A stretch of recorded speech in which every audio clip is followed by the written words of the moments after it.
Meil tuleb paneel poliitiline konflikt ebaturvalisel ajal ja meil on siis 3 professorit eri arengujärkudes. Raivo Vetik, võrdleva poliitika professor, siis Birgit Poopuu, rahvusvaheliste suhete professor ja Tiina Pajuste, rahvusvahelise õiguse professor. Palun tulge siia ja Raivo võib juba ka pulti tulla. Nii, ja nüüd konflikt on midagi natuke teises võtmes kui kriis. See on ju asi, mida ka saab teadlikult tekitada, juhtida, suunata, ka leevendada. Ja me vaatame seda natuke eri rakurssidega. Raivo alustab rohkem siseriiklikult ja räägib meile siis lõimumise pikast plaanist Eesti ühiskond 2050. Palun. Tere kõigile! Mul on väga hea meel võimaluse eest rääkida ühest oma uurimisprojektist, millesse on kaasatud lisaks minu enda doktorantidele ka mitmed sotsioloogia suuna inimesed. Kõigepealt ma seletaksin lahti oma ettekande pealkirja lõimumise pikk plaan. Nimelt, kui ma hakkasin selle ettekande peale mõtlema, siis esimese asjana tuli mulle meelde mu enda 3-aastane lapselaps Lili. Ma hakkasin mõtlema, et umbes ühe põlvkonna pärast, millises Eestis ma tahaksin, et ta elab. Lili on maailma kõige armsam olevus. Vaatamata oma noorusele näitab ta juba ka väga suurt tarkust. Näiteks viimase poole aasta jooksul on ta selgeks saanud, et kui me peitust mängime, siis tuleb ennast päriselt ära peita. Aga minu ettekanne jaguneb 3 osaks sissejuhatavalt, et kindlasti kõik teate, et mõned päevad tagasi oli Tallinna koolides pommi ähvardus. Eilsel Integratsiooni sihtasutuse konverentsil hariduse linnapea Jašin seletas seda ja ta väitis, et kui võtta need koolid, kus on venekeelsetest peredest pärit lapsed, et need järgmistel päevadel olid suhteliselt tühjad, ja kui võtta eestikeelsed koolid, siis seda ei olnud, et politsei käis kõikides koolides, seletas ära, et tegelikult oht ei ole reaalne, aga see erinev käitumise muster viitab, et me mingis mõttes elame ikkagi siiamaani erinevates maailmades. Aga mu ettekandes ma tahan teha siis 3 asja. Kõigepealt toetudes Riigikantselei arvamusküsitlustele ma toon välja Eesti venelaste identiteedi muutuse Venemaa agressioonisõja kontekstis, mis ongi selle projekti pealkiri, kus tulevad välja sellised vastandlikud tendentsid. Teiseks ma tõlgendan siis neid arenguid Eesti rahvusriikluse ühelt poolt ja teiselt poolt ühiskonna lõimumise tüpoloogiate võtmes ning selles kontekstis pakun välja siis riigirahva rahvusluse mudeli, mis minu seisukohalt kuumas kontekstis, julgeolekuohtude suurenemise kontekstis on kõige mõistlikum ja lõpuks panen siis Eesti ühiskonna lõimumise trajektoori paika erinevate kümnendite lõikes. Nii, vaatame esimese asjana siis Riigikantselei uuringut, et siin on siis küsimus toetuse kohta NATO-sse kuulumisele ja alumine joon on siis Eesti venelased ja te näete, et tegelikult seal on toimunud väga fundamentaalne muutus, et kui sõja alguses NATO liikmelisust toetas umbes veerand venelastest, siis see on liikunud praegu umbes pooleni. Kui mõelda, et mis teemaga on tegemist, eks ole, et ajalooliselt see ongi ikkagi eestlasi ja venelasi eristanud, et meil on olnud fundamentaalselt erinev arusaam sellistest välispoliitilisest orientatsioonist, aga siin me näeme, et Venemaa agressiooni kontekstis toimub venelaste seas teatud muutus, mis annab lootust ka, ütleme, integratsioonile. Aga samas ma toon veel ühe slaidi, mis näitab kuuluvustunnet Eesti ühiskonda, et siin tuleb vaadata siis seda parempoolset tulpa, Eesti venelaste tulpa, ja siin me siis näeme, et tegelikult viimase aasta jooksul siis nende hulk, kes ei nõustu sellega, et nad tunnevad ennast kuuluvat Eesti ühiskonda, on suurenenud umbes 15%-lt umbes 30%-le. Nii et meil on siin tegemist kahe sellise vastassuunalise protsessiga ja minu eesmärk ongi seda nüüd analüüsida ja tõlgendada ja ma väidan, et seda siis tuleks teha ühelt poolt Eesti rahvusriikluse mudelite tüpoloogia kaudu ja teiselt poolt ühiskonna lõimumise tüpoloogia kaudu, mis on omavahel ju tihedalt seotud selles mõttes, eks ole, et see, milline rahvusriikluse mudel meil on, loob võimaluste välja ka ühiskonna lõimumiseks. Nii, vaatame kõigepealt eestlaste rahvusluse strateegiaid. Et ma olen selle kujundanud kahe dimensiooni lõikes, et üks on siis kultuuride vaheline hierarhia ja teine on siis vähemusgrupi selline perspektiiv, kas assimilatiivne või integratiivne. Et kuna tegemist on Eesti rahvusriigiga, siis ma väidan, et kõik need neli rahvusluse strateegiat tegelikult eeldavad nii-öelda eesti kultuuri ja keele primaarsust, mis kehtib ka põhiseaduspatriotismi rahvusluse kohta, mis sõnades tegelikult seda eitab, aga sisuliselt selle aluseks on ikkagi ju üks keel ja kultuur. Et teoreetilises kirjanduses nende teemade käsitlemisel on domineerinud moderniseerumise teooria, mis eristab ühelt poolt etnilis-kultuurilise rahvusluse, teiselt poolt poliitilise õigusliku rahvusluse ja selles tabelis siis neid tüüpe katavad etnorahvuslus ühelt poolt ja teiselt poolt põhiseaduspatriotism. Kirjanduses on ka hästi palju kriitikat selle domineeriva mudeli suhtes selles mõttes, eks ole, et seal ühte peetakse halvaks ja teist peetakse heaks, aga sisuliselt on tegemist ikkagi nii-öelda positsioneerimise strateegiatega, mis ühiskonna toimimises on loomulik.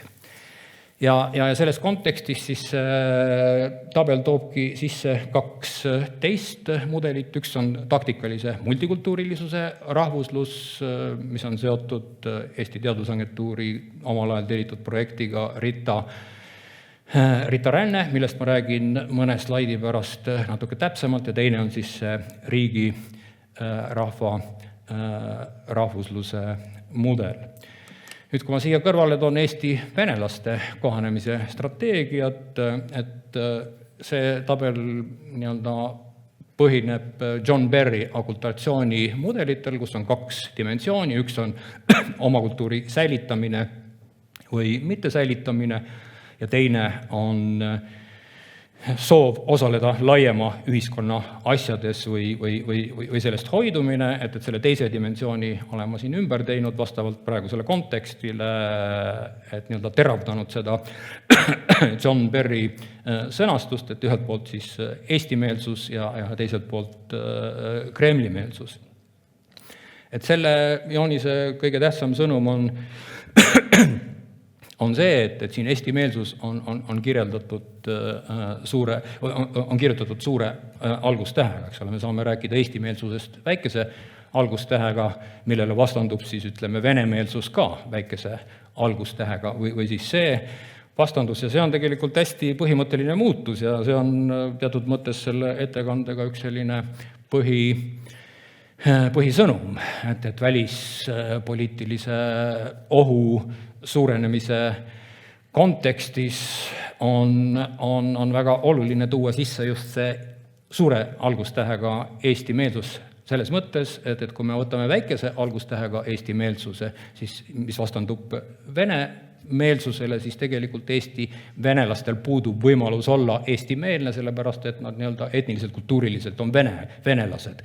Või selleks, et olla siis eestimeelsed väikese algustähega, nad peaksid loobuma oma enda kultuurist. Nii et see mudel eeldab seda, et olemaks Eesti patrioot, sa ei pea olema Eesti venelane, aga paraku, kui me vaatame meie, eks ole, siis avalikku debatti ja eriti ütleme, eks ole, valimiste kampaania debatti, et sisuliselt kogu viimane aasta meil on käinud ju kohalike valimiste kampaania, on võetud vastu terve rida seadusi, mis otseselt mõjutavad lõimumist ja ütleme, nendes kontekstis, nende seaduste arutamise kontekstis pandi, eks ole, kõik venelased ühte patta ja lõpuks ka Kremliga ühte patta. Nii et selles mõttes, eks ole, sellist analüütilist mudelite omavaheline võrdlemine ja selgitamine, mille poolest üks on parem kui teine, on väga oluline. Ja eriti oluline on see nii-öelda kuumas kontekstis, nagu see praegune aeg on, ja selle slaidi peal ongi siis sõnastatud minu ettekande selline põhiline tees, et meil on teatud dilemma, et selles kuumas kontekstis on ju paratamatu, et me muutume selliseks tsentrilisemaks, et eestlased muutuvad etnotsentrilisemaks. Et tegelikult seda näitavad ka Riigikantselei uuringud, mis väljendub muuhulgas siis selles, eks ole, et venelased tajuvad, et nende suhtes tõrjutus on suurenenud ja kui, eks ole, valijaskond on etnotsentrilisem, siis see on poliitikutele ka atraktiivsem nii-öelda kasutada poliitikas vene kaarti. Aga samas teiselt poolt Eesti riigi välise julgeoleku kindlustamise mõttes sisemine ühiskonna ühtsus on üks selline põhiressurss ja see eeldab pigem etnotsentrismi ületamist ja see ongi siis see riigirahva rahvusluse mudel, millest ma rääkisin, et kui võrrelda seda kahte mudelit, riigirahva rahvusluse mudelit ja siis seda taktikalise multikultuurilisuse rahvusluse mudelit, et see taktikalise multikultuurilisuse rahvusluse mudeli teoreetiline baas põhineb Martin Ehala 2018. aasta identiteedi raamatule, mis on olemas nii eesti kui ka inglise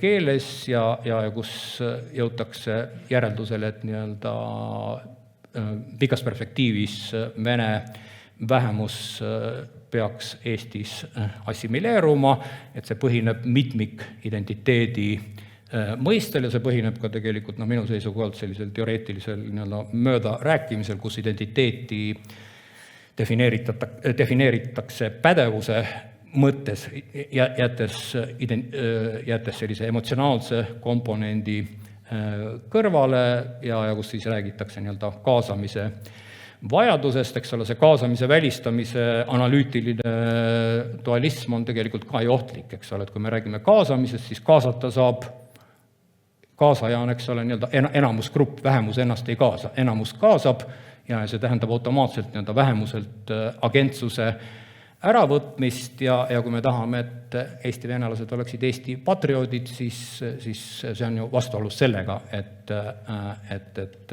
nendelt agentsus ära võtta. Nii, ja lõpuks kogu see asi nii-öelda sellises ajalises perspektiivis, et siin on, ma ei hakka kõiki ette lugema, kuna aega on vähe, et see on siis selline alates 90-ndatest aastatest, esimesel kümnendil selgelt meil domineeris etnorahvuslus, selline väga oluline areng oli 90-ndate lõpul, kui hakati kujundama Eesti ühiskonna integratsiooni strateegiat, Siin aastal 2009 õiguskantsler Indrek Teder tõi sisse kodakondsuspatriotismi idee, aga see debatt reaalselt käima ei läinud, mis minu arvates ongi mõistlik, sest see on tegelikult selline utoopiline. Ja nüüd siin 5-7 aastat tagasi on olnud ka avalikus debatis on näha seda Rita Ränne projekti asju. Et see riigirahva rahvusluse mudel väidab seda, et need eelnevalt kirjeldatud neil kõigil on selline oma iva sees, aga et see praegune kuum kontekst, välise julgeoleku ohu suurenemine tegelikult ikkagi viitab sellele, et meil on vajalik põhimõtteline muutus oma rahvussuhete mõtestamises, et Eesti suudab pikaajaliselt püsima jääda siis, kui me oleme sisemiselt tugevalt ja sisemine tugevus eeldab seda, et me tunnustame etnilisi vähemusi sellisena, nagu ta on. Et ettekande lõpetuseks tuletaksin ma meelde Gustav Suitsu, kes ammu aega tagasi ütles kuulsa lause, et jäägem eestlasteks, aga saagem ka eurooplasteks, et kui see ümber parafraseerida selle ettekande ja tänase päeva konteksti, siis ma väidan, et jäägem eestlasteks, aga saagem ka riigi rahvaks. Aitäh!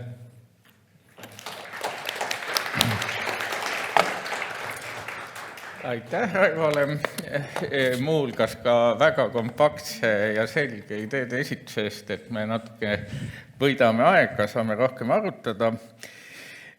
Küsimused tulevad siis lõpus, aga mina palun siia Birgit Poopu, kes räägib meile rahust ja julgeolekust koletiste ajastul. Palun, Birgit.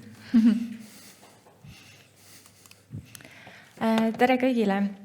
Tänases ettekandes küsin, mida tähendab, kui ütleme, et elame koletiste ajal. Viitan siin tuntud Antonio Gramsci ütlusele: vana maailm sureb ja uus maailm alles kujuneb. Nüüd on aeg koletiste jaoks. See viitab, nagu Gilbert Achcar on öelnud, ülemineku faasile, mille jooksul vana kord on juba hääbumas, kuid radikaalselt erinev uus kord ei ole veel suuteline sündima. Võib-olla natuke paradoksaalselt kavatsen enda esituses väita, tõesti, oleme mitmete katastroofide keerises ja võimalik, et kuskil murdepunktis, kus toimub rebimine selle nimel, milline tulevik meid ootab. Eriti arvestades, et reeglitel põhinev maailmakord on sügavas kriisis.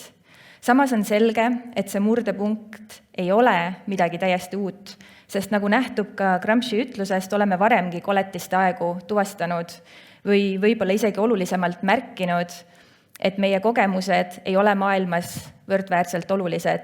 See tähendab, teatud inimeste koletiste aegu me ei pane tähele. Mis meid on viinud koletiste ajani?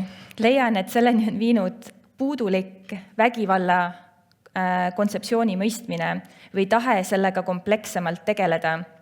Näiteks poliitikud eesotsas on keeldunud tegelemast kõigi vägivalla liikidega, vägivalla algpõhjustega ja vägivalla ühenduskohtadega. See tähendab, kuidas üks vägivalla liik võimendub teisest. Seega ei ole midagi uut ega ka täiesti vana, aga on oluline, et me sellel kriitilisel hetkel mõtleme, kuidas me ikka ja jälle leiame end koletiste ajast. Lähenedes vägivallale kriitilis-relatsiooniliselt joonin alla, et see, kuidas me läheneme vägivallale, kelle teadmised meid näiteks saadavad vägivalla mõtestamisel ning kuidas me oskame näha eri vägivalla liike ja nende vahelisi ühenduskohti, otsustab, milliseid koletisi me näeme. Seega ka seda, kas murrame end välja koletiste ajastust. Väidan, et koletiste ajastu tähistab hetke, mil vägivald muutub nähtavamaks ja selle nähtavusega kaasneb radikaalse muutuse potentsiaal. Selle potentsiaali realiseerimiseks peame aga pöörama tähelepanu, kas me ikka lahendame õiget probleemi. Näiteks me peaksime aru saama, et see, millistele koletistele me keskendume, on otseselt seotud sellega, kuidas me neid koletisi näeme. See tähendab, kas meil on lihtsalt Putinid ja Trumpid ja Netanyahud või meil on lisaks süsteemid, mis taastoodavad dehumaniseerimist, rõhumist, pidevate inimsuse hierarhiate mina hea versus teine paha loomist. Kas oleme valmis nägema, et sõjavalmidus ei ole ainuke lahendus probleemidele ja see ilmtingimata ei vähenda vägivalda, vaid hoopiski kasvatab süsteemide, mis põhinevad vägivallal levikut? Kas tunneme huvi, kas meie majandussüsteem toetab elamisväärset elu või süvendab ebavõrdsusi ja ebaõiglust? Kas oleme valmis suunda muutma, kui teame, et praegune ökoloogiline kriis kasvab välja meie majandussüsteemist? See tähendab, me liigume poliitilisel trajektooril, mis garanteerib elupaikade elamiskõlbmatuks muutumist. Kas meie reeglitel põhinev maailmakord seisab inimõiguste eest, inimeste elude eest, olenemata kes kuritegusid korda saadab? Kas märkame, et see, kuidas seisame inimõiguste eest ühes kontekstis, otseselt lammutab reeglitel põhinevat maailmakorda, kui me teises kontekstis seda ei tee?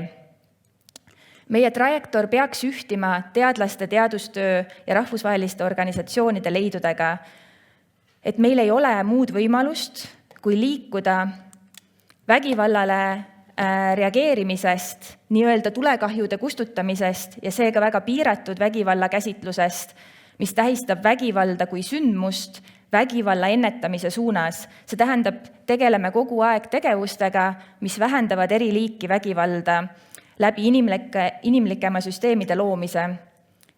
Ning saame aru, et rahuaja vägivald võib viia sõjaaja vägivallani, nagu see illustratsioon üritab näidata.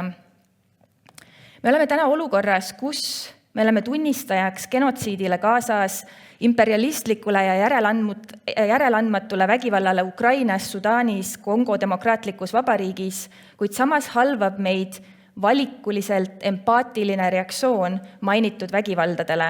See tähendab, teatud inimeste elu on saanud tapetavaks, samas kui teiste elu on meile selgelt oluline.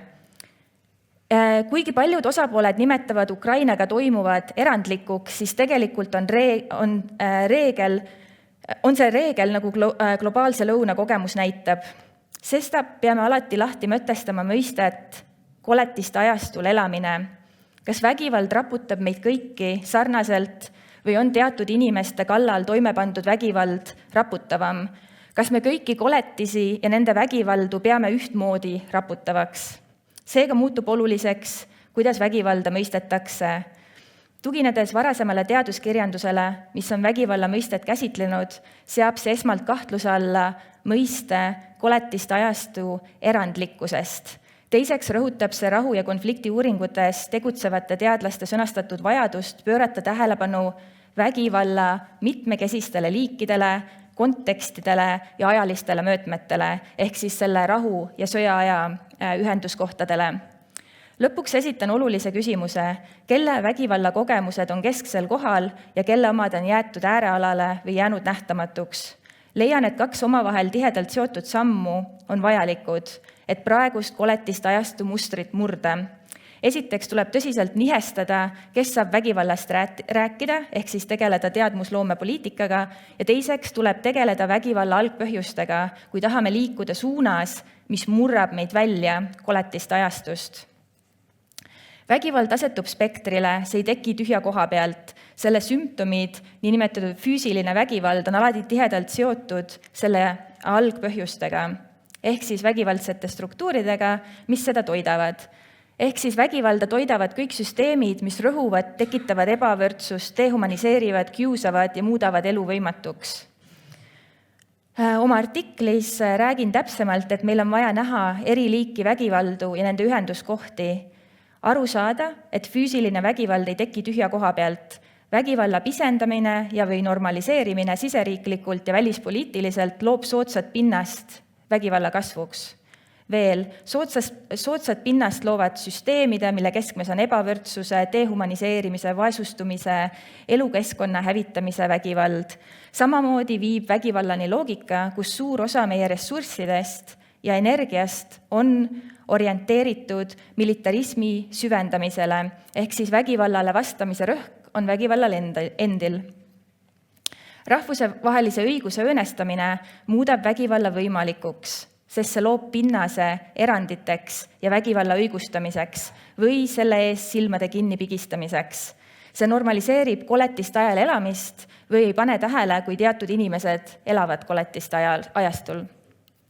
Olukord, kus meid valdab episteemiline ebaõiglus vägivallast rääkides, peame küsima, kes on saanud enda vägivalla kogemust avada ja mida see muudab, kuidas me vägivalda näeme. Ukraina ja Palestiina näited on siin ühenduskohad. Et paremini mõista minu argumendi olulisust, toetun Ukraina ja Gaza kontekstidele.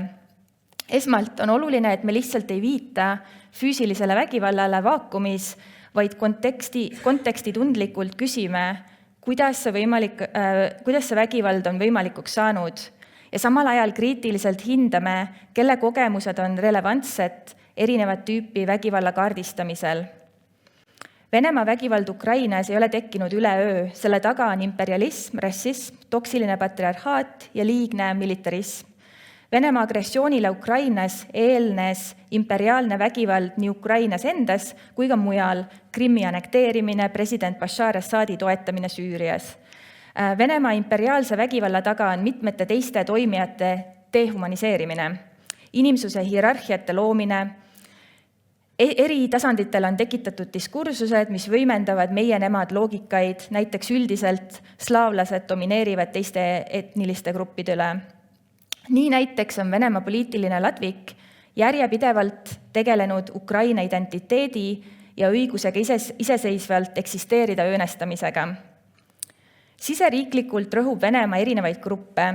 Venemaa ühiskonnas on normaliseeritud naistevastane vägivald ja riigi poliitikaid ei ole võimalik kritiseerida, sest tsensuur, tagakiusamine, kõik, mis erineb riigi mõtlemisest, on keelatud. Vägivaldne vastus probleemidele on niivõrd normaliseeritud, et kõigile probleemidele eri kontekstides vastatakse vägivallaga.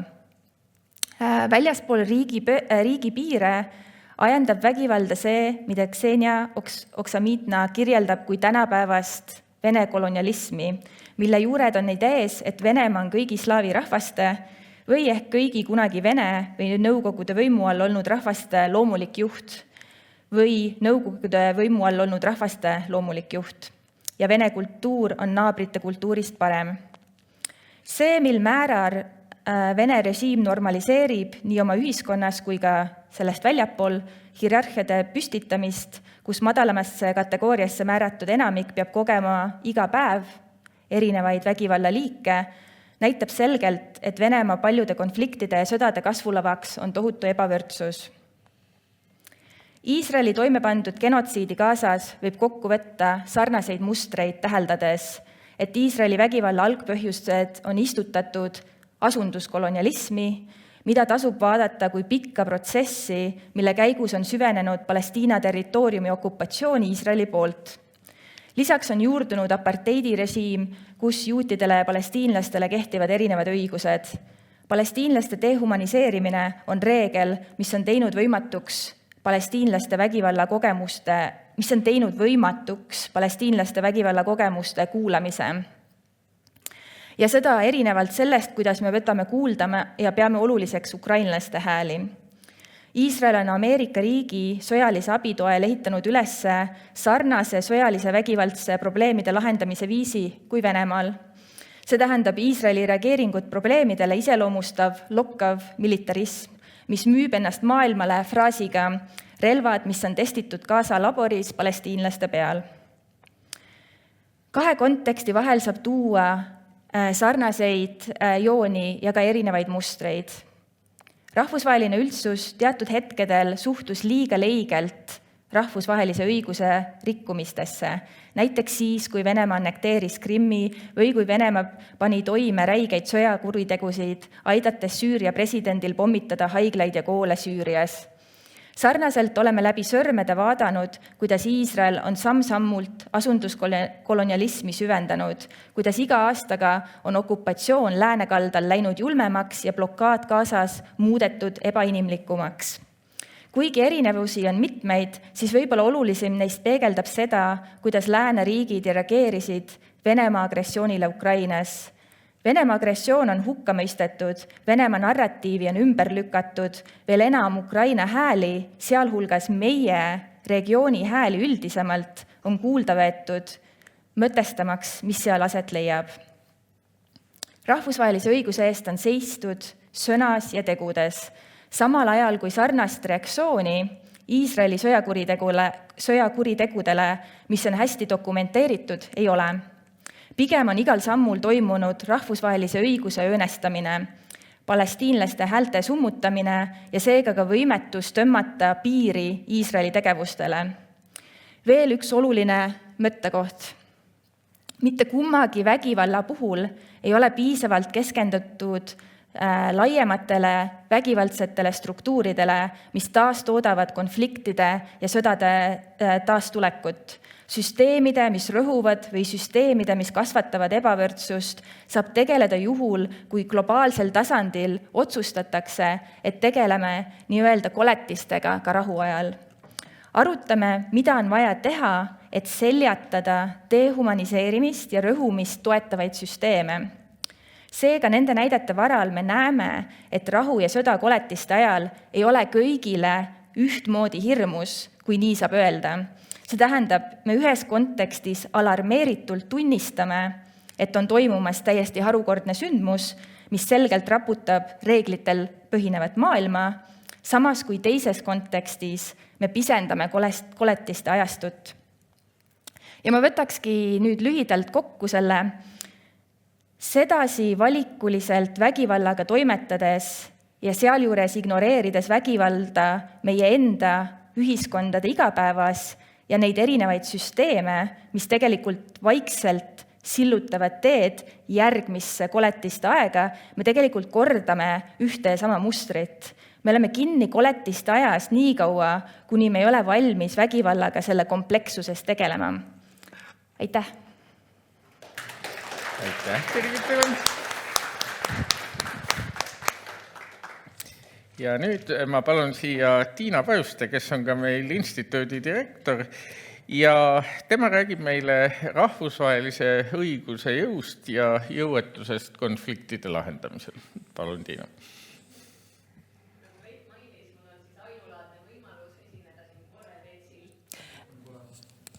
Kas keegi? Suurepärane. Ehk siis mul on väga eriline võimalus olla siin konverentsil ja rääkida konverentsil kahes eri rollis, ÜTi direktorina ja teadlasena.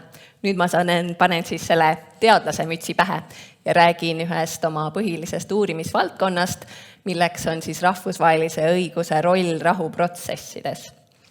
Kui me mõtiskleme meie tänase paneeli teema üle, poliitiline konflikt ebaturvalisel ajal, siis kerkib paratamatult küsimus, kas siin maailmas on veel midagi, mis meid vägivalla ja kaose eest kaitseb?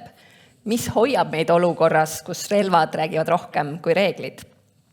Rahvusvaheline õigus on just see nähtamatu raamistik, mille najal riigid ja rahvad saavad üksteisega suhelda ilma, et iga vaidlus lõppeks sõjaga. Kuid viimaste aastate sündmused on selle raamistiku tugevuse tõsiselt proovile pannud. Venemaa agressioon Ukrainas ja Iisraeli-Palestiina konflikt on toonud rahvusvahelise õiguse küsimused meie uudistesse, vestlustesse ja isegi igapäevaotsustesse. See on toonud kaasa kasvava skeptilisuse, kui rahvusvaheline õigus ei suuda ära hoida kõige ilmselgemaid ja brutaalsemaid rünnakuid, siis milleks me seda üldse vajame? Slaidil on mõned näited välismaa meediaväljaannete pealkirjadest viimastel aastatel.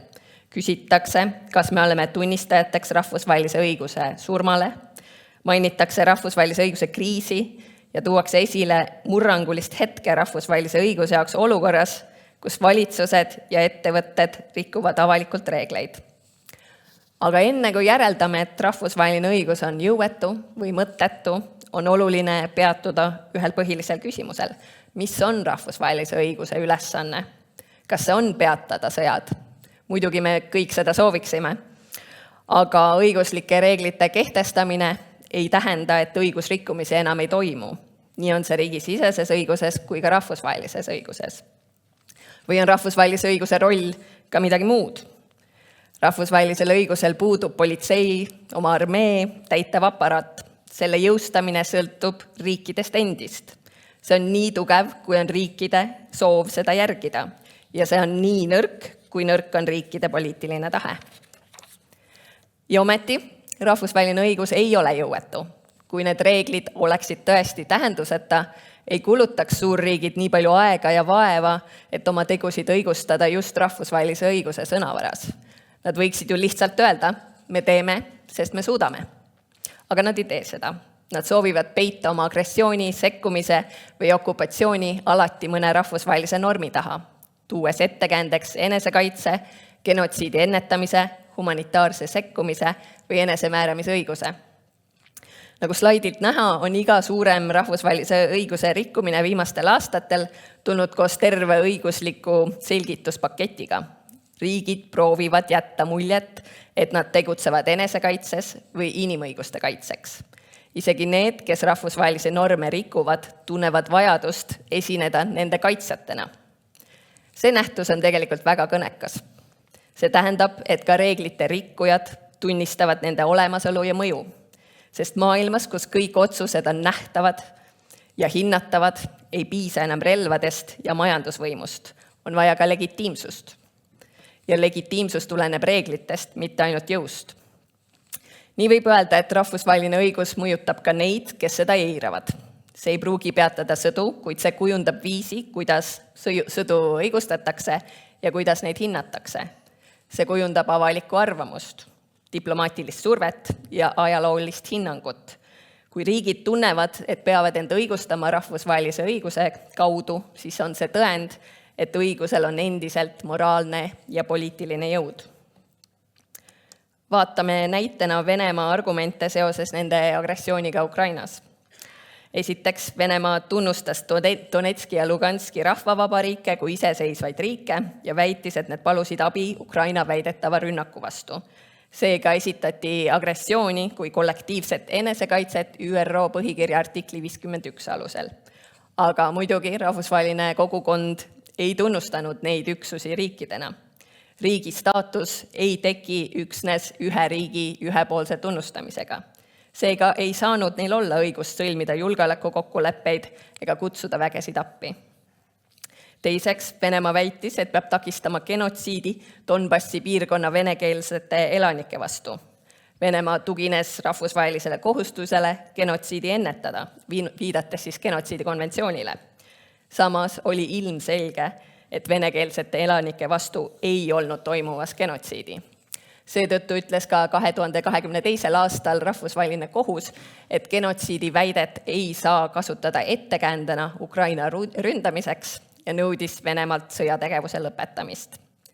Kolmandaks, Venemaa rääkis ennetavast enesekaitsest NATO laienemise vastu.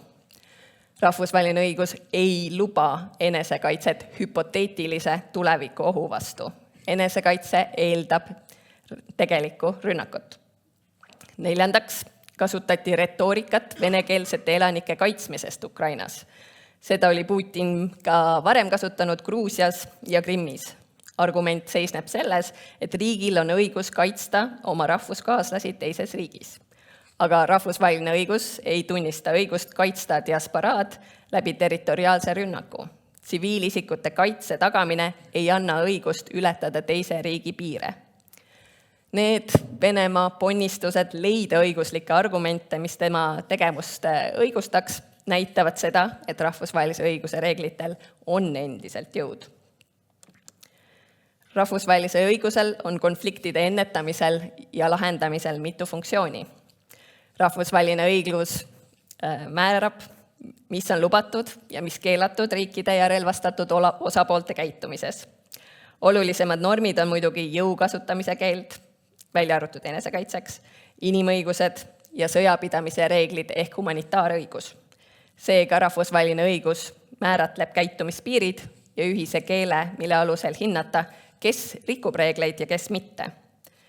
Rahvusvaheline õigus pakub ka struktuurid ja menetluse konfliktide lahendamiseks. ÜRO harta näeb ette, et riigid peaksid konfliktid lahendama rahumeelselt, läbirääkimiste, lepituse, vahenduse, vahekohtu või kohtuliku menetluse teel. Nagu varem mainisin, on rahvusvahelisel õigusel suur legitimatsiooni funktsioon.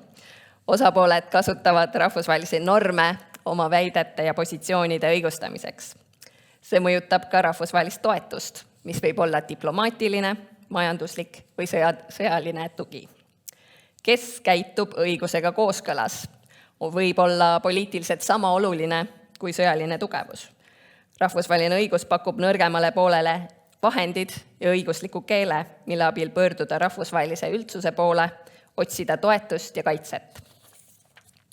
Rahvusvaheline õigus võib kujundada ka rahulepingu sisu, näiteks millised õigused tagada vähemustele, kuidas jagada poliitilist võimu, kuidas käsitleda sõjakuritegusid. Need otsused ei ole ainult tehnilised detailid, need mõjutavad, kas rahu kestab või naaseb ühiskonflikt olukorda. Rahvusvaheline õigus aitab ka konflikte ennetada, seades piirid jõu kasutamisele, pakkudes rahumeelseid lahenduste mehhanisme ning kaitstes vähemusi ja inimõigusi, seeläbi vähendades sisepingeid. Rahvusvaheline õigus võib rahuprotsessidele nii kaasa aidata kui ka takistusi luua.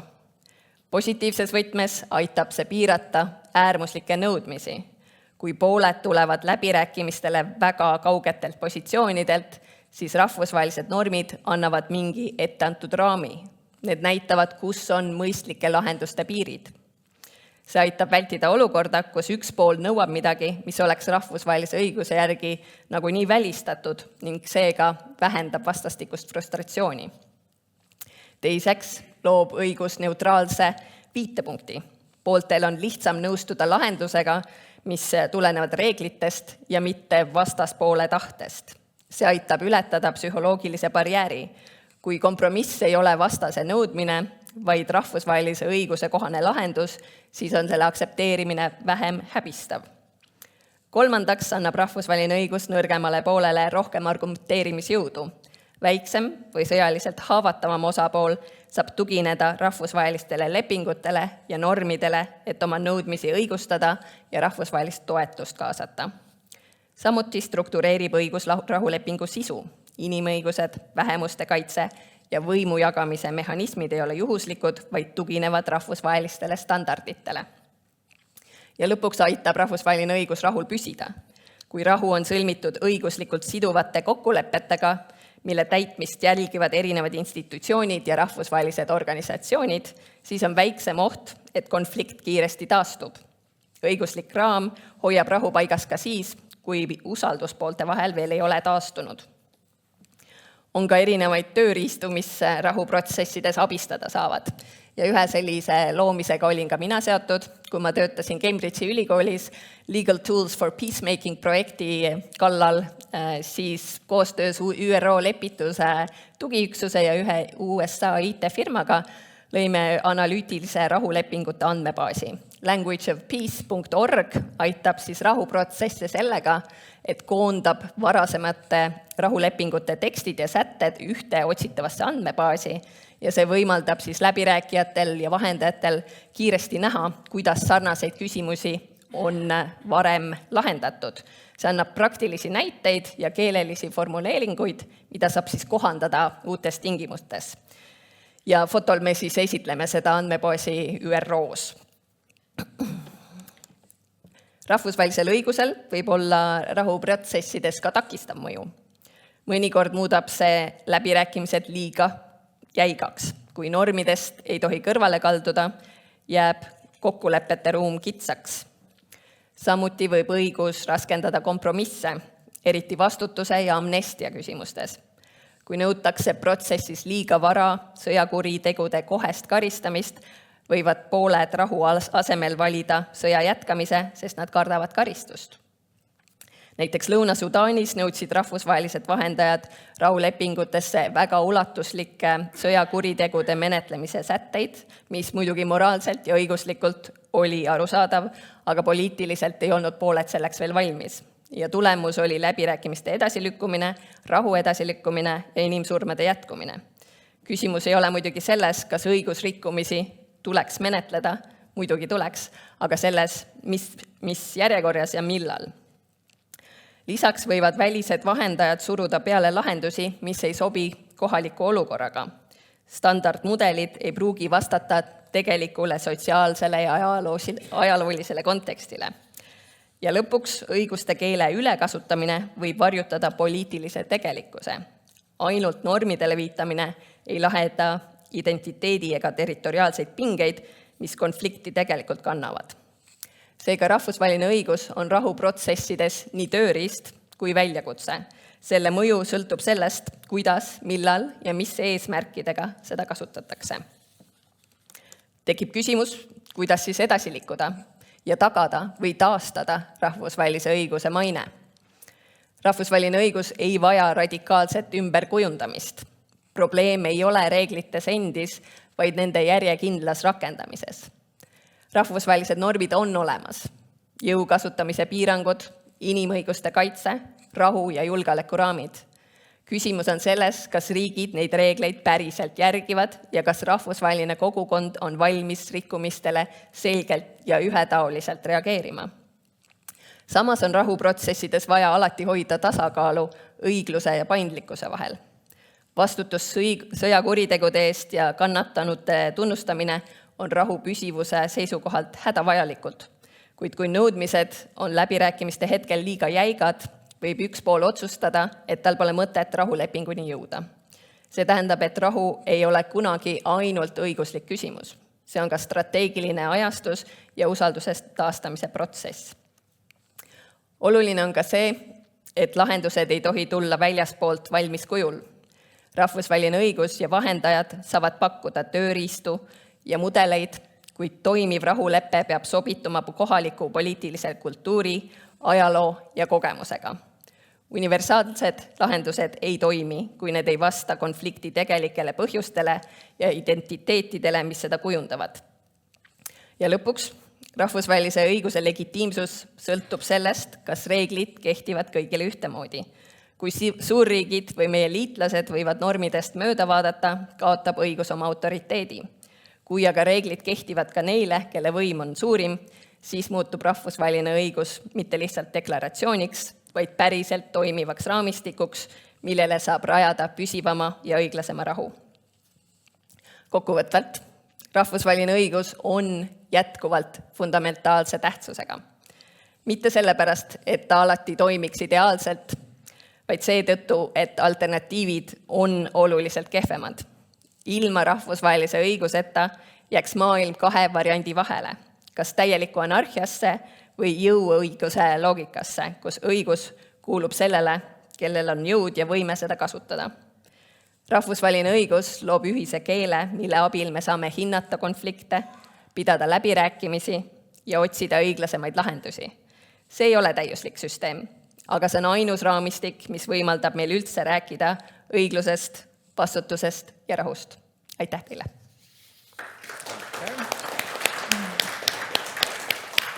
Nüüd ma palun Tiinal ka siia tagasi tulla ja tõden rõõmuga, et meie vaikne kokkulepe, mis me tegime siin panelistidega, pidas paika, kõik said hakkama. Me proovisime sihtida, et kõik räägivad 15 minutiga, nii et meil jääb natuke rohkem aega diskussiooniks.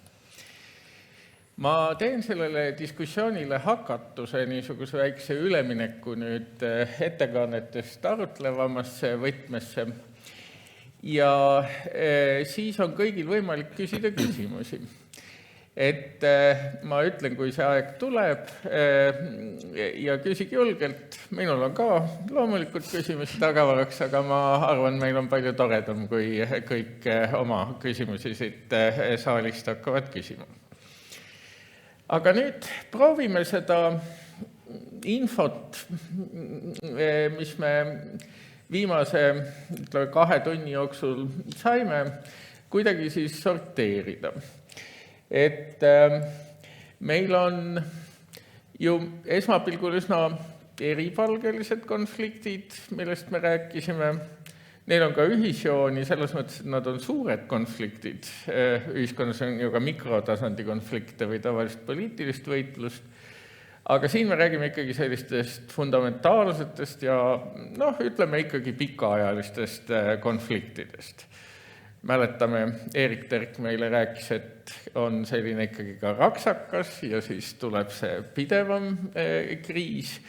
Siin on need konfliktid ikkagi nagu pikad ja pidevad. Nii see Eesti-venelaste teema, Iisraeli-Palestiina teema, Venemaa-Ukraina teema, laiemalt rahvusvahelise õiguse kehtivus, kõik on ju pikad teemad, mis aeg-ajalt on ju ka rõõmsamaid vorme võtnud.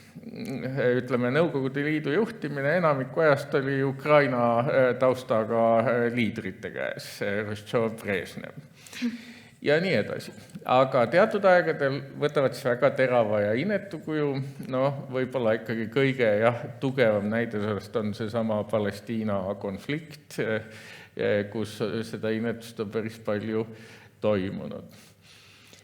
Et kui me proovime nendest otsestest konfliktidest tõusta sammuke kõrgemale, siis me võib-olla võime küsida nii, et kui on võimalik neid konflikte ka juhtida ja saada rõõmsamasse võtmesse või kurjemasse, siis mida selleks teha?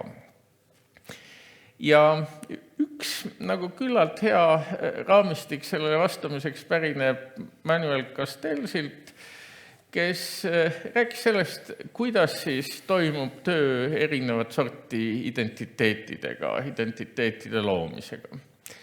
Et ta eristab legitimeerivaid, vastuseisu ja projektiidentiteete. Ja väga lihtsalt öeldes, legitimeerija on see, kes proovib kõiki kaasa saada, nagu oma võtmesse. Tema tahab ehitada sellist süsteemi, millega kõik on rahul või vähemalt lepivad, mis siis vastab nagu tema loogikale. Nüüd vastuseis loomulikult on mingi olemasoleva süsteemi vastu suunatud. Ehitad nagu seda vastujõudu üles, proovid tasakaalu kõigutada. Ja projektiidentiteet proovib leida hoopis mingit uut teed, mingit uut võtit, et me hakkame tegema hoopis teise rõhuasetusega kui see vana konflikt. Ja kas me kuhugi välja jõuame, see on nüüd iseasi. Neid on ka eri ambitsiooniga, neid projektiidentiteete. Nii et saab natuke erinevaid strateegiaid võtta eri sorti konfliktide osas. Ja ma nüüd soojenduseks võib-olla küsiksingi panelistidelt siis, et te kõik tõite välja teatud siuksi vastuolusid, pingeid ja kindlasti on neid võimalik nüüd ka mitut moodi hallata. Et missugused võimalused te näete, kas siit saab kuidagi edasi minna? Äkki isegi seda vastuolu leevendada, lahendada või lihtsalt nagu asju muuta, fookust muuta, mis iganes. Et kui peale hakates Raivo nagu osalt ju pakkus selle lahenduse välja, et see riigirahva nagu identiteet, mõtlemine, aga kas sa näed ka, kuidas selleni liikuda selles polariseerunud keskkonnas? On sul mõni mõte, mis oleks lootustandev strateegia? Jah, mõtteid on väga palju. Et selle ettekande keskne mõte oli ju selles, et see Ukraina sõda on mingis mõttes avanud meie silmad. Et on juurde toonud sellise julgeoleku mõõtme meie sisemistele probleemidele ja selles kontekstis tekib küsimus, eks ole, et mis on tähtsam, et kas tähtsam on see, et etnilised grupid nii-öelda omavahel üritavad ennast teisele peale suruda või nad näevad, et nendel on mingi selline ühine vaenlane, kelle vastu nad peaksid koonduma. Et ma arvan, et siin väga palju aitab ikkagi kaasa ka nii-öelda selliste erinevat tüüpi analüütiliste mudelite sisse toomine, et kui sa võtad, nagu ma püüdsin näidata, eks ole, väikese tähega eesti-meelsus, venemeelsus, analüütilise vastanduse, siis sa saad, eks ole, ühte tüüpi nii-öelda käitumisstrateegia ja kui sa võtad suure tähega eesti-meelsus ja vastupidi Kremli-meelsus, siis sa saad, eks ole, teist tüüpi käitumise strateegia, nii et ma väidan, et et siin isegi teadlastel võib olla teatud nii-öelda panus, lihtsalt need analüütilised, eks ole, minna ikkagi põhjani välja nii-öelda ontoloogiliste eristuste, epistemoloogiliste eristuste tasandile ja näidata, et tegelikult asjad pannakse paika juba seal sügaval ja eriti konflikti tingimustes tuleb välja, et mis meile ikkagi on tähtis. Tähtis on julgeolek, stabiilsus, areng ja see eeldab sellist sisemist tugevust. Nii et näidata nagu mitmete perspektiivide võimalusi inimestele pilt laiemaks teha, uusi fookusi ja juba hakkavad asjad paremaks minema. No see on selline arutelu alus, eks ole, et kui me näitame, eks ole, et meil on 4 rahvusluse tüüpi, arutame seda, eks ole, et kuhu viib üks, kuhu viib teine, milles on ühe tugevused, milles on teise tugevused, ma ei väida, et see riigirahva identiteedimudel on täiuslik, aga võrreldes teistega ma väidan, et see on parem. Suurepärane, kuidas sinul, Birgit, tunne on, kas on mingid teed edasi sellest päris nagu pikaajalisest verevalamisest? Jaa, ikka on selles mõttes, et tegelikult kogu aeg on laual erinevad lahenduspakkumised, et võib-olla ma alustakski sellest, et mida ma enda ettekande jooksul üritasin teha, öelda, et see probleemi sõnastamine üldiselt peab muutma, et meil on hästi selline lähenemine, et ma kasutan kogu aeg seda metafoori, et me tahame tulekahjusid kustutada, ühesõnaga me tahame toimetada ainult siis, kui meil on nagu kriis õuel, me ei ole valmis nagu vägivaldadega nende mitmekesisuses tegelema nii-öelda, mida ma nimetan rahuajal. Muidugi see on selles mõttes analüütiline võte, et meil ei ole nagu rahuaega ja sõjaaega, nagu me ei saa neid lahutada, aga ma arvan, et kõik saavad aru, mida ma mõtlen, et me peame nagu tõstma fookuse, see, mida Üro on juba pikalt rääkinud, mida teadlased ka, et see peab olema ennetamisega tegelemine, mis tähendab, et see vägivalla mõiste tuleb nagu laiemaks spektrile asetada, et ma tihti enda klassiruumidest erinevates ettekannetes toon selle sama mudeli, selle joonise, et see näitabki seda, et selline füüsiline, see kõige räigem vägivald, mis on siis konfliktid ja sõjad, see ei teki kunagi tühjaga koha pealt, et selles mõttes, et selleks on vaja, et meil ei ole ainult nagu nii-öelda pahad inimesed maailmas, vaid meil on nagu tekkinud sellised süsteemid, mis nagu soodustavad seda, et see vägivald kasvab nagu nii räigeks, kui ta kasvab.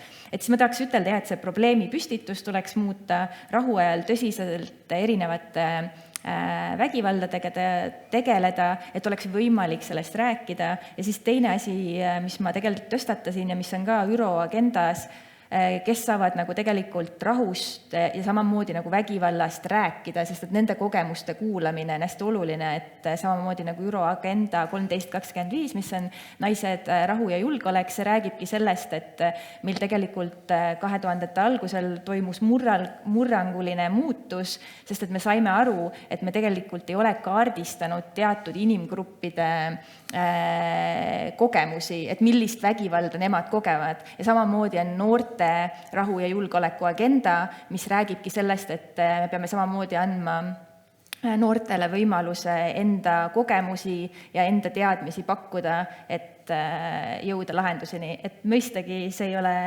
üldse lihtne, sest me ei räägi nagu seda mingis väiksemas kontekstis, vaid seda tuleb nagu laiemalt teha, aga ma arvan, et sellest rääkimine on ka algus.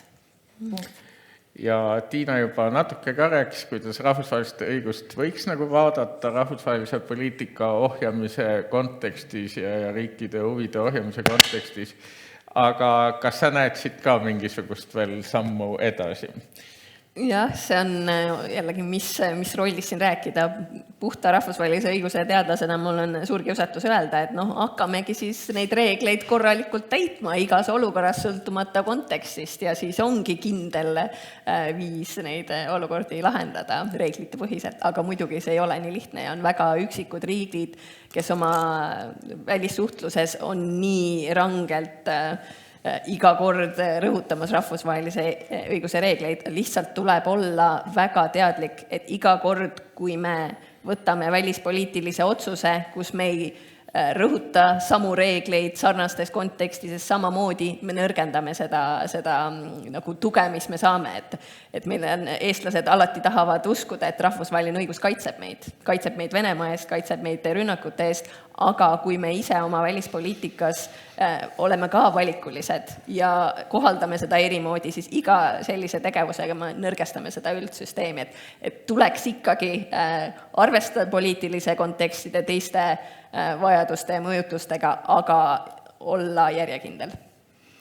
No nii, üsna hästi kõlas kokku perspektiivid, osalised kontekstid ja ikkagi ka vaikne püüe siis leida rahumeelsemaid, sõbralikumaid nurki nendes asjades, millest kindlasti on võimalik väga värvikalt ja polariseerivalt nii rääkida, kui siis hakata juba vihaselt tegutsema. Aga nüüd on tõesti laiema ringi kord ja Ivar Raik siin hoolega juba lehvitas mulle enne, nii et palun.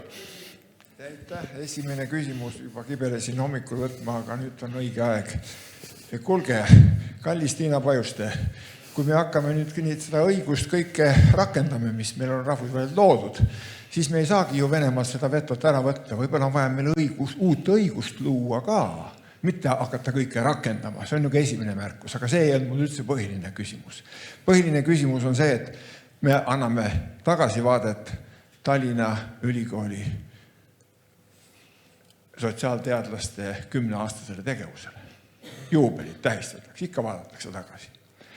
Räägiti sellest, et 7 uurimissuunda pandi kokku, et viia läbi interdistsiplinaarsed uuringuid. Ma küsin, millised interdistsiplinaarsed uuringud 10 aasta jooksul on läbi viidud ja teine pool, kuidas neid uuringuid on kasutatud Eesti ühiskonnas konfliktide ennetamiseks või vähendamiseks. Ehk siis, mis on see praktiline ühiskonnale töötamine? Tooge paar näidet selle kohta, mis on 10 aasta jooksul Tallinna Ülikoolis juhtunud. Ja lõpetuseks ma ütlen, et muidugi tänane konverentsi tase on oluliselt parem kui 5 aastat või 10 aastat tagasi, siis kui Tallinna Ülikool selles vallas alles alustas. Aga ikkagi, mis on see väljund 10 aasta tulemusena? Kas oskab Indrek Grauberg või Kalev Leif või keegi ütelda, mis on see panus Eesti ühiskonnale Tallinna Ülikooli poolt 10 aasta jooksul? Ja milline on uue direktori suundumus, et seda panust suurendada? Aitäh! Aitäh, Ivar, selle positiivse tagasiside eest ja võib-olla Tiina, tõesti, sul on paar mõtet või paar näidet nende küsimuste ainetel. Jaa, väga mitmekülgsed küsimused. Üks, et kas oleks uusi reegleid vaja.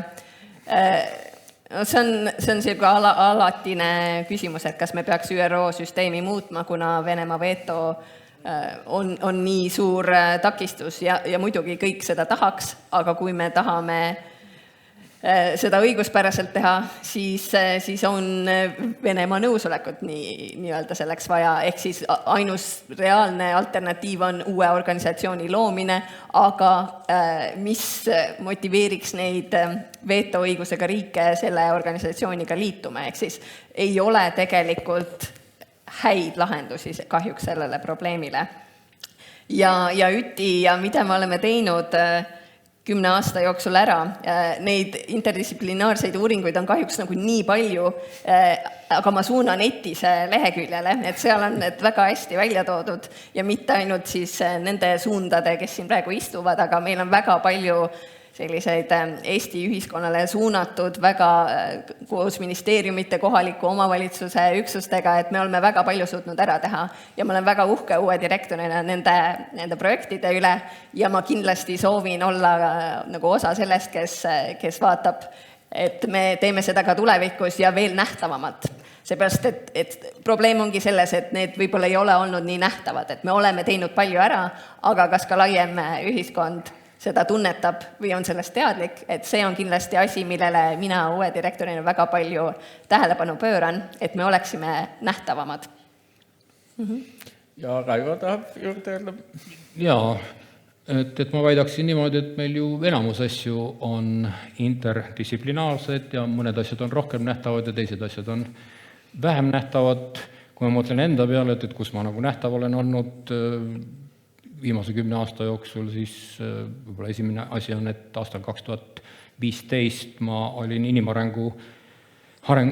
Eesti inimarengu aruande peatoimetaja, minu teada Merike Sisask on ju ka olnud, nii et meil on mitmed inimesed, kes on, tegelenud selliste projektidega.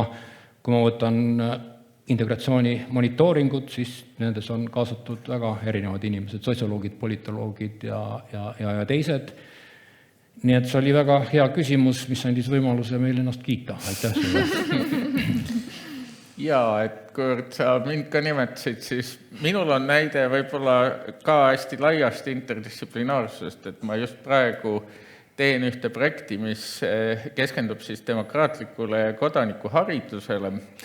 Seal tulevad kokku üsna erinevad pädevused, et demokraatia ja kodakondsus on muidugi eeskätt politoloogide mängumaa, aga seal on oluline ka selline didaktiline pool, meil on ajaloo ühiskonnaõpetuse õppekava meeskond kaasatud, loomulikult haridusuuringud ja sellist interaktiivsed tehnikad, elavlaboritehnikad ja nii edasi, seal tuleb siis Haridusteaduste Instituut pilti, digimõõde, digitehnoloogiate instituut, loomulikult ka kogu see valitsemise kiht, koostöine valitsemine, valitsetus, nii edasi. See ongi üsna nagu kompleksne valdkond ja on võimalik need erinevad liinid tõesti kokku toimima panna. Nüüd, kui sa küsid, kuidas see praktiliselt läheb, jah, Eesti ühiskonnaõpetuse õppekava juba natuke kohandati siin 2 aastat tagasi ja see jõustus nüüd just see aasta ja osalt järgmine aasta. See ei ole nüüd tänu meile, see on ikkagi nagu paralleelselt. Aga ma arvan küll, et just nagu õpilahendused, võib-olla ka perspektiivis õppekava, mida muudetakse suuremas mahus 2030, saavadki olema need praktilised järelmid. Aga praktika teadusest ikkagi läheb poliitika kujundamise kaudu, nii et seda teadlased otse ei määra, mis sinna õppekavasse lõpuks saab tulema. Kas sa, Indrek, tahad veel ka siia midagi? Jah. Nii, aga veel küsimusi. Ja, Joonatan. Nii, tere. Aitäh, minul küsimus oleks Birgitile, aga aitäh kõigile väga heade huvitavate ettekannete eest.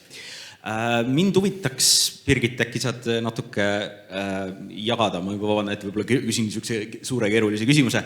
Sinu lähenemine vägivallale niisuguselt ka mõisteliselt nagu niisuguse komplekssem lähenemine, erinevad vägivallavormid ja selle juurpõhjused, kuidas see seostub niisuguse üpriski, eriti sinu distsipliinis levinud optimistlikuma narratiiviga, et vägivald piisavalt suures pildis vaatame, on alla läinud. Võib-olla kõige kuulsam siin üpriski vastuoluni Steven Pinkeri raamat The Better Angels of Our Nature, mis teeb niisuguse suur, et vaatame piisavalt kaugele, siis me elame praegu mitte koletiste ajastul, vaid kõige rahumeelsemas ajastul üldse. Vähemalt tõenäosus, et sa sured sõjas, ükskõik mis inimese maailmas võtad, on kõige väiksem, mis ta on kunagi olnud. See ei anna lohutust inimesele Gazas või Ukrainas, aga progress on justkui oleks nagu toimunud. Ma näen 2 valikut. Kas see on kõik eksitav vale, et tegelikult vägivald on kas alati olnud nii hull, kui ta praegu on, või on isegi hullemaks läinud, või teine, et see nägemine, et vaatame vägivalda komplekssemalt, kui lihtsalt, ma ei tea, tõenäosused sured sõjas ära, et meie lähenemine vägivallale on ise märk moraalsest progressist, et me saame vägivallast rääkida niimoodi komplekssemalt, nagu enne ei olnud võimalik. Jah, mind huvitaks, kas sa näed, et on toimunud meil mingi moraalne progress vägivalla osas või oleme alati olnud koletiste ajastul või praegu on aina oletised muutuvad aina hullemaks? Aitäh! Kas ma vastan praegu? Okay. Aitäh, Joonatan, väga hea küsimus. Ühesõnaga see raamat Steven Pinker, mis sa nimetasid, on hea debatt, milles tasuks süveneda. Jackie True on vastanud sellele oma raamatuga, mis räägibki, et Pinker teeb selle järelduse lihtsalt tänu sellele, et tema vägivalla kontseptsioon on hästi limiteeritud, ehk siis see ongi nagu kõige rohkem traditsiooniline füüsilisele vägivallale keskendumine ja siis ka mitte seda eriti lahti muukides, et Jackie True ongi välja toonud, et me ei saa vägivalda vaadata nagu ainult sõja ajal, vaid rahu ajal ka. Naistevastane vägivald on on üks oluline kategooria, mis nagu selles mõttes näitab ebavõrdsuste astet ühiskonnas, samamoodi nagu selles mõttes, mis ma välja tõin, aga kindlasti mitmed teised teadlased oskavad paremini sellest rääkida, on ökoloogiline kriis ja kuidas see kasvab välja nagu meie majandussüsteemist, mis kasvatab ebavõrdsusi. Et ühesõnaga, nii kui sa laiendad seda vägivalla kontseptsiooni, seda rohkem sa näed nagu eri liiki vägivaldu ja neid ühenduskohti, et selles mõttes, et selle üle saab debateerida, et ma pigem nõustun arvatavasti ka Jackie Truuga, sest et tema nagu suudab välja tuua siis ka nende inimeste kogemused, keda Pinker välja ei too. Et siin juures ongi see naistevastane vägivald nagu hästi oluline kategooria näiteks. Jaa. Siin ees posti juures on üks inimene. Nähtavus on nii hea kõikide erinevate kohtade vahel. Niimoodi, aitäh. Ja ma olen ikka siiski Karl-Mattias Sepp. Ma tahtsin küsida selle osas, või tegelikult alguses lihtsalt nagu sükeseks vahemärkuseks on minu arust alati päris huvitav vaata seda, et kus kohas olid eestlased näiteks 100 aastat tagasi. Ja kui sa räägiksid tavalisele eestlasele, et eksisteerib sükene liit, mis annab teile võimaluse otsustada enda keeles, enda kultuuri üle ja siis me veel valame teid üle miljardite eurodega. Esiteks, mis asi on euro, on ju, aga teiseks on küsimus, et oota, sükse rahasummaga. Ja siis veel lubate veel esindada meid välisasjades. No siin sul oleks öeldud vähemalt, et sa oled hull, on ju. Ja siis oleks arvatavasti hullumaja ka saadetud. Sest et keegi oleks uskunud seda, et sükene asi saaks üldse eksisteerida. Kui me vaatame 200 aastat tagasi eestlasi, siis ma arvan, et see muutub veel vähem usutavamaks, on ju, et üldse, kas Eesti suure või väikse tähega eksisteerib või kuidas see saab olla. 300 aastat, 400 aastat, 500 aastat, no selles osas, mida ma tahan visualiseerida siin on see, et selline tunnetus, et me saame eestlastena rääkida siin nagu enda keeles ja näha enda visiooni. See on tegelikult meile suhteliselt uudne nagu asi, on ju. Ja see, et me saame siis veel selle eest krediiti nõuda. Mitte see, et me kirjutame kellelegi kaaskirja või me mõjutasime natukene kuskil poliitikat, vaid antakse eestlastele Eesti nimedega, antakse seda krediiti. See on ka päris uudne asi. Aga nüüd minu küsimus seisneb siis selles, et kui me vaatame seda, et kuidas kui me siis nõustume, et riigid ei käitu alati õiglaselt, nad otsustavad selle järgi, et kas meil on kasulik seda rahvusvahelist õigust rakendada või mitte. Ja kui me vaatame seda, et nagu seda konverentsis, et väikeriigi kriisid, siis me sõltume ikkagi tegelikult ju suurriikidest. Meie osas nagu tõesti vägivalda ei tohiks kasutada Venemaa poolt, kui seda tehakse Ukrainas, aga samas ma arvan, et kõik eestlased nõustuksid, et võiksime kasutada vägivalda Venemaa suhtes, kui ta teeks seda Eestis. Ma arvan, et see on, võime käega nõnda märku, et nõustume sellega, et võiks kasutada. Kes nõustub? Et nagu ma arvan, et see nagu päris lihtne statistika, mida teha, on ju, aga lihtsalt see osa, et kas meil siis on üldse nagu mõistlik heietada selle üle, et nagu mis on need erinevad nagu meetodid, kuidas nende suurriikidega suhelda. Või siis on vaja välja valida see õige suurriik, kes meile saab kaitset pakkuda ja siis me peame nendele alluma. Mis on teie mõtted sellest poolest? Kas jääda nagu selleks trailblazeriks ja öelda nagu kõigile, kuidas peaks tegema? Või siis võtta see, et me siiski väikeriigina kriisides teatud hetkedel peame mängima seda kaasrolli? Aitäh! Aitäh! Kas keegi tahab siin otsa lahti teha? Mina võin alustada, et ma tunnetan väga palju Eestis seda, et me olemegi valinud selle ühe riigi ja pimesi läheme kaasa kõikide poliitikatega, mida USA siis soovib, et me toetaks. Kuigi on olnud ka väiksed erandid õnneks sellest, et vaadates ka erinevaid muudatusi USA poliitmaastikul, ma ei tea, kas see on kõige ratsionaalsem viis meie turvalisuse peale mõelda, sellepärast, et siin ei ole mingit garantiid, et USA tol hetkel võimul olev riigijuht peab seda oluliseks, et see Eesti on ikkagi nende jaoks nii pisike ja nii tähtsusetu. Meil on nemad väga suur ja oluline et ma arvan, et me peame oma riske nii-öelda ka hajutama, et minu arust see ei ole õige valik ainult valida siis see üks suur sõber, kes meid siis igas olukorras kaitseb, kuna ma arvan, et seda garantiid ei ole. Tahab keegi lisada? Jah, et meil on 2 probleemi. Üks probleem on see, et eks ole, et aeg on ebaturvaline ja teine probleem on see, et me oleme väikesed ja kuna me oleme väikesed, siis me tegelikult oleme ebaturvalised mitte ainult ebaturvalisel ajal, vaid me oleme ebaturvalised mis tahes ajal. Et meie puhul, eks ole, võimenduvad need 2 asja ja see loob nii-öelda välja, milles on teatud positsioonid ja teatud võimalikud valikud. Et ma arvan, et sellele üheselt ei ole võimalik vastata sellele küsimusele, et tuleb manööverdada.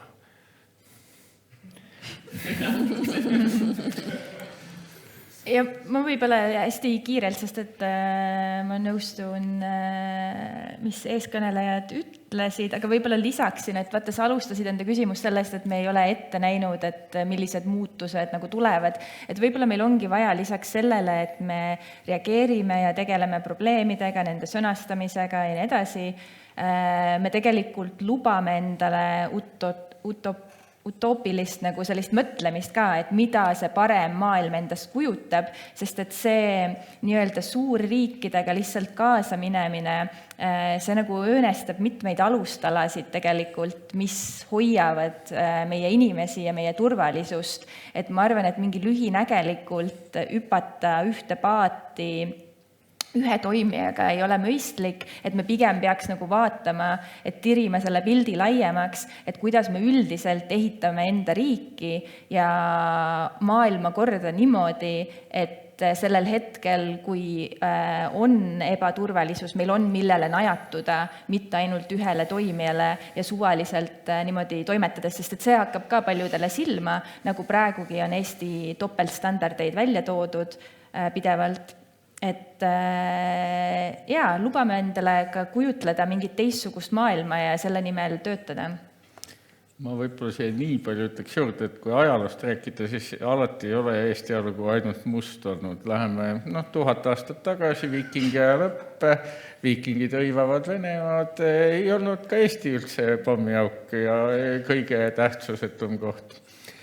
Ja ajaloost kehvadest aegadest me kindlasti ju õpime tõesti seda, et peab olema see väike riskivaru, nagu Eerik võib-olla vihjas ja ka võib-olla välispoliitikas peab mingi varu olema, lisaks sellele liitlassuhtele. Aga sealpool on 2 küsimust. Isegi 3. Jah, aitäh. Üks laul oli, et vägivald tekitab vägivalda.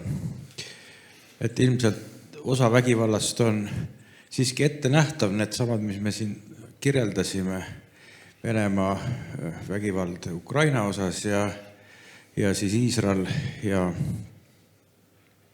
siis Araabia maailm.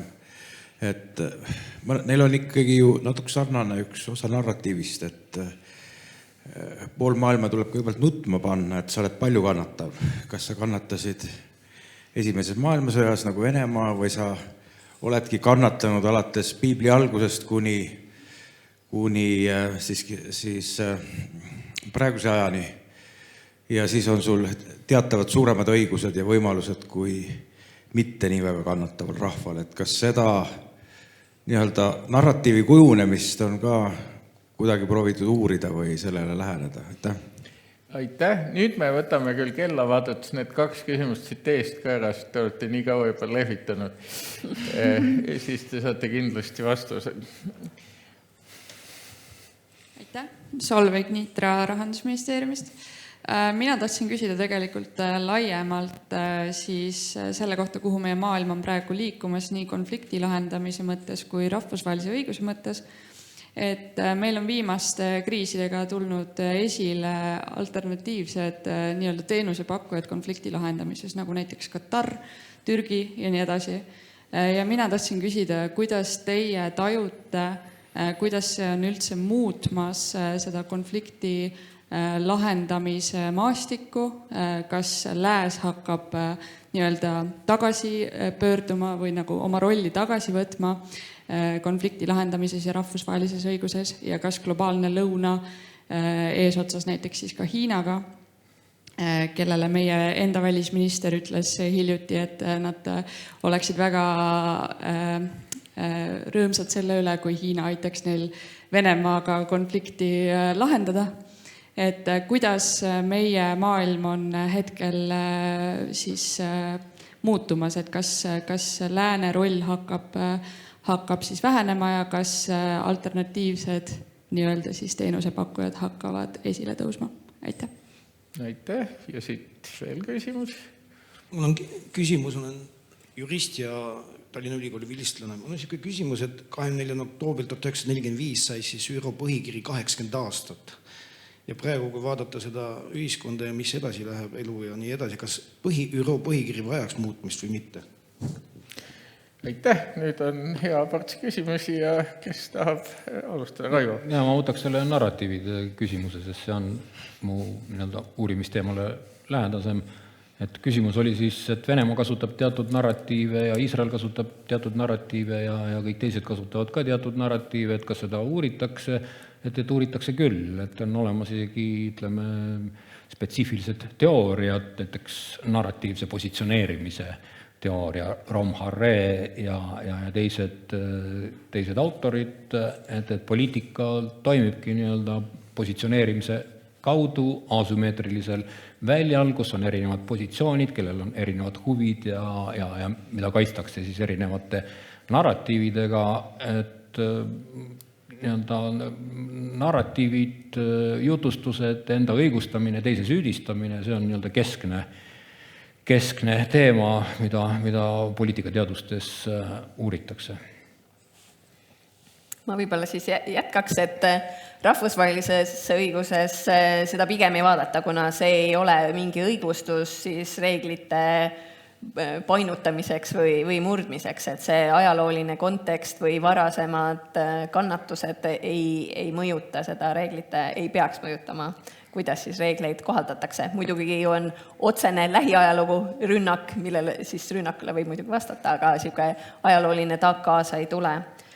Kuhu me oleme liikumas, et kas meil on need alternatiivsed teenuspakked, et seda praegused konfliktid on seda väga selgelt näidanud, aga ma arvan, et selle kohta ei saa öelda, et nüüd lääs on täielikult kõrvale jäänud.